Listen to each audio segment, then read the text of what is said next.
तो रायपुर में मुख्यमंत्री विष्णुदेव साय की अध्यक्षता में कलेक्टर कॉन्फ्रेंस 2025 की शुरुआत हो गई है। ये कॉन्फ्रेंस प्रशासनिक कार्यों में कसावट लाने के उद्देश्य से आयोजित की गई है। बैठक में आगामी धान खरीदी की तैयारियों पर गहन चर्चा की गई। मुख्यमंत्री ने सभी जिलों के कलेक्टर को धान खरीदी की पूरी पारदर्शिता और सुगमता के साथ व्यवस्था करने के निर्देश दिए हैं।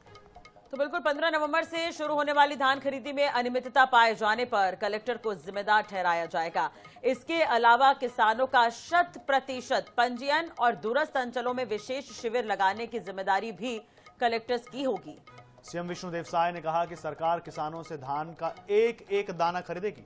इसके अलावा मुख्यमंत्री ने स्वास्थ्य सेवाओं को सर्वोच्च प्राथमिकता देते हुए सभी कलेक्टर्स को निर्देशित किया कि वे स्वास्थ्य विभाग की योजनाओं की नियमित समीक्षा करें और कार्यक्रमों की प्रगति की सतत निगरानी सुनिश्चित करें।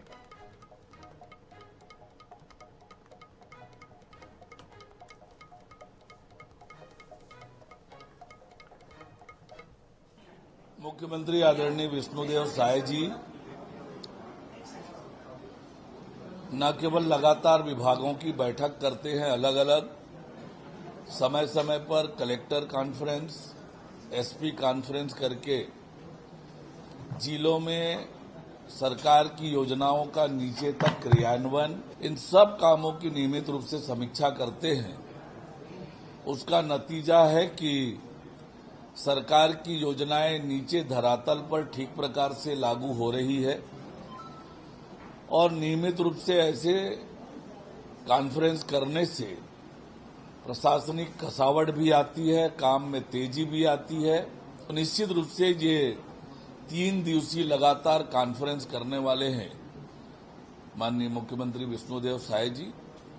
निश्चित रूप से इससे बड़ा लाभ आम लोगों को मिलेगा, प्रशासनिक कसावट भी आएगी।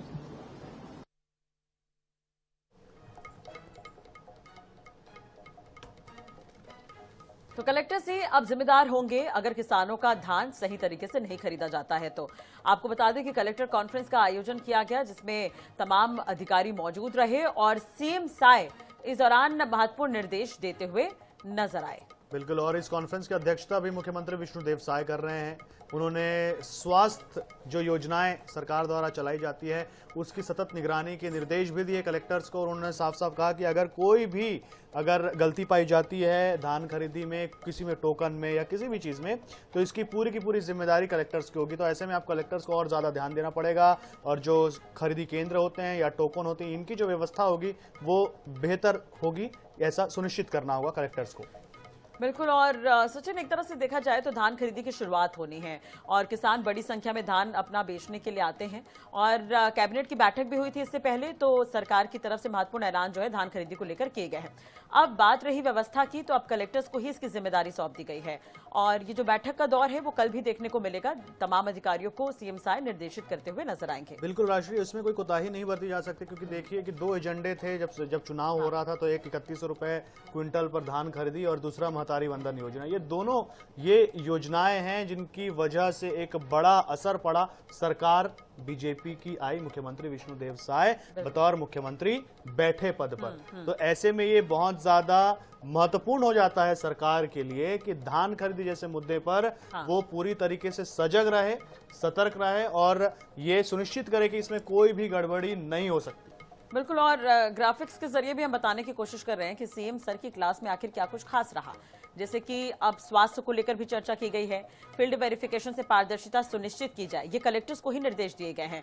हर प्रकरण में यहां पर गंभीरता से विचार किया जाए। माताओं और बच्चों के पोषण पर भी विशेष ध्यान देना अब कलेक्टर्स की ही जिम्मेदारी होगी। और बस्तर का भी जिक्र किया गया है कि बस्तर संभाग में अगर कोई कलेक्टर जो है वो पोस्टेड है तो उनकी जिम्मेदारी और बढ़ जाती है क्योंकि बस्तर के विकास को लेकर कुछ ज्यादा ही सरकार अभी फोकस कर रही है। तो ऐसे में अधिकारियों को भी इस पर ध्यान देना होगा। बिल्कुल, तो देखिए सरकार की तो मंशा है कि भाई अंतिम व्यक्ति तक योजना जो है वो पहुंचनी चाहिए। तो कई बार ऐसा होता है कि देखिए ब्यूरोक्रेसी पर सवाल उठते हैं। भाई सरकार ने योजना तो बना दी लेकिन अंतिम पंक्ति पर जो व्यक्ति बैठा हुआ है वहां तक योजना का लाभ नहीं पहुंच पाया। बिल्कुल, और देखिए प्रशासनिक कसावट की बात कही जा रही है बार बार क्योंकि कई बार ऐसा होता है सचिन की योजनाएं तो बना दी जाती है लेकिन वो अंतिम व्यक्ति तक वो लाभ पहुंच रहा है या फिर नहीं, इसकी मॉनिटरिंग करने के लिए सरकार बैठी है और यही कारण है कि ये जो मीटिंग का दौर देखने को मिल रहा है, कॉन्फ्रेंस का ये दौर जो देखने को मिल रहा है, उसका कारण ये है कि ताकि प्रशासनिक कसावट जो है वो लाई जा सके। बिल्कुल। चलिए इसी खबर पर ज्यादा जानकारी के लिए बात करेंगे। मनोज इस वक्त हमारे साथ जुड़ गए हैं। मनोज, अभी भी बैठक क्या चल रही है या फिर बैठक खत्म हो गई है? अपडेट क्या है कॉन्फ्रेंस को लेकर? जी देखिए, कलेक्टरों की कॉन्फ्रेंस लगातार मुख्यमंत्री विष्णुदेव साय ले रहे हैं और सुबह जो है सबसे पहले जो है खाद्य विभाग की उन्होंने समीक्षा की और अब जो है अब से कुछ देर पहले उन्होंने स्वास्थ्य विभाग की भी समीक्षा की है। स्वास्थ्य विभाग के अंतर्गत जितनी योजनाएं संचालित की जा रही है उसका लाभ जो है प्रदेश के सभी नागरिकों को मिले, इसे लेकर जो उन्होंने कलेक्टरों को निर्देश दिया और कलेक्टरों को यह भी निर्देश दिया है कि तमाम जो अस्पतालों में जो योजनाएं चल रही है स्वास्थ्य विभाग से रिलेटेड उनकी वे लगातार समीक्षा करें, उनकी प्रगति की समीक्षा करें। इसके अलावा जो है मातृत्व एवं शिशु मृत्यु दर है उसमें कमी लाने का प्रयास करें। इसके अलावा जो है वृद्ध जन जो है उनके लिए जो स्वास्थ्य विभाग के अंतर्गत योजना संचालित है उन्हें इसका लाभ मिले, उनके कार्ड समय पर बन सके, उनका पंजीयन हो सके, ये तमाम जो बातें हैं इसके लिए भी जो है मुख्यमंत्री ने कलेक्टरों को निर्देशित किया। इससे पहले मुख्यमंत्री ने खाद्य विभाग की जब समीक्षा की थी तो अपने कड़े तेवर भी दिखाए थे। उन्होंने साफ साफ कह दिया था कि इस बार जो धान खरीदी करते समय किसी भी प्रकार की कोई अनियमितता न हो, किसानों को कोई तकलीफ न हो। यदि किसी प्रकार की अनियमितता पाई जाती है तो उस जिले के कलेक्टर पर कड़ी कार्रवाई की जाएगी और कलेक्टर इसके लिए जिम्मेदार रहेंगे। तो निश्चित रूप से जो है कलेक्टर कॉन्फ्रेंस लगातार चल रहा है, लगभग 8 घंटे कलेक्टर कॉन्फ्रेंस चलने हैं और इसे लेकर जो है लगातार जो नए नए अपडेट सामने आ रहे हैं उससे समझा जा सकता है कि राज्य सरकार जो है पूर्ण पारदर्शिता के अलावा जो है जिम्मेदारी, जवाबदेही, इसके अलावा जो जनहित के जो मामले हैं उसे लेकर जो पूरी तरीके से प्रतिबद्ध है। सुशासन की यह सरकार है। तो निश्चित रूप से जो है मुख्यमंत्री विष्णुदेव साय लगातार कलेक्टरों को निर्देश भी दे रहे हैं और उनकी जवाबदेही भी तय कर रहे हैं। बिल्कुल मनोज, तो देखिए मैं वहीं पर आने वाला था आपके पास में कि धान खरीदी की जब बात आती है तो जब हम जानते हैं कि ये सरकार की फ्लैगशिप योजना है और ऐसे में सरकार चाहती है कि इसकी जो व्यवस्था है, किसानों को जो इसका लाभ है वो बहुत ही आसानी से मिले, उन्हें जूझना ना पड़े। लेकिन हमने देखा है कि जैसे कि टोकन वितरण और भी दूसरी समस्याएं सामने आती रहती है। इस वजह से सरकार ने शायद इस बार सीधा कलेक्टर्स को ही सामने खड़ा कर दिया कि भाई अगर इसमें कोई अनियमितता पाई जाती है, कोई गड़बड़ी पाई जाती है तो आप ही जिम्मेदार होंगे।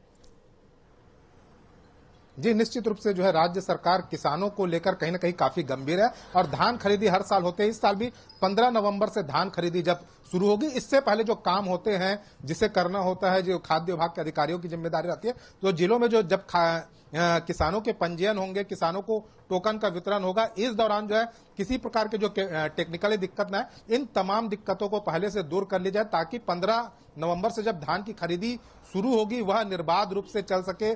किसान जब अपना धान बेचने मंडियों में पहुंचे तो उनके धान तुरंत जो है हैंड ओवर हो सके और किसी भी प्रकार से जो है किसानों को तकलीफ ना हो, इसे लेकर मुख्यमंत्री ने ताकीद की। साथ ही साथ जो है सीमावर्ती जो जिले हैं, सीमावर्ती जो राज्य है, वहां से जो है धान जो है अवैध धान छत्तीसगढ़ में ना खपाया जा सके, इसे लेकर भी उन्होंने निर्देशित किया है।